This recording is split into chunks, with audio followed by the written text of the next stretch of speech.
Hello guys, welcome back to our channel. என்னடா எடுத்துனே பஸ்ஸாக காமிக்கிறேன்னு நினைக்காங்க. இந்த பஸ்ஸில் தான் நமக்கான பார்சல் வந்துச்சு.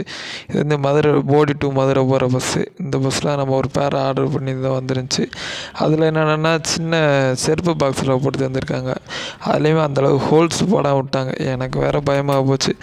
பேடுக்கு என்ன ஆச்சோ, எப்படி நல்லா இருக்கா, கண்டிஷன் எப்படி இருக்குன்னு தெரியலன்ட்டு பயந்துக்கிட்டே தான் ஓப்பன் பண்ணேன். கடவுளே இது ஆயிடக்கூடாது அப்படின்ட்டு ஓப்பன் பண்ணி பார்த்ததுக்கப்புறம் தான் தெரிஞ்சிச்சு ஹோல்ஸுமே அந்தளவுக்கு போடாமல் போட்டிருந்தாங்க. வெறும் 2-3 ஹோல்ஸ் தான் போட்டிருக்காங்க. பாக்ஸு சின்னதாக இருந்தால் கொஞ்சம் பெரிய ஹோல்ஸாக கூட 4-5 நிறையா போட்டு விட்ருந்தா தெரிஞ்சிருக்காது. ஃபோனாக எடுத்து ஒரு பேர் ஆர்டர் போட்டிருந்தேன். பட்டா தான் ஆர்டர் போட்டு விட்டுருந்தேன். சரின்ட்டு வந்ததை எடுத்து பார்த்தேன். கொஞ்சம் டல்லாக தான் இருந்துச்சு. பேடு 1 ஹவர் ட்ராவல்ன்றதுனால கொஞ்சம் டல்லாக இருந்துச்சு.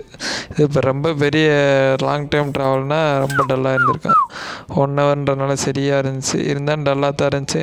வாங்கி பார்த்துட்டு இப்போ பேடு இது எவ்வளோக்கு ஒர்த்து என்னன்னு நீங்கள் கமெண்ட் பண்ணுங்கள், நான் தெரிஞ்சுக்கிறேன். நம்ம வாங்கின ப்ரைஸ் இது ஒர்த்தாக என்னென்னு கமெண்ட் பண்ணுங்கள். ஓகே கேஸ், இதோட இந்த வீடியோ எண்ட் பண்ணிக்கிறேன். உங்களிடம் விரைவில் நான் உங்கள் நெக்ஸ்ட் வீடியோ சந்திப்போம். பாய்.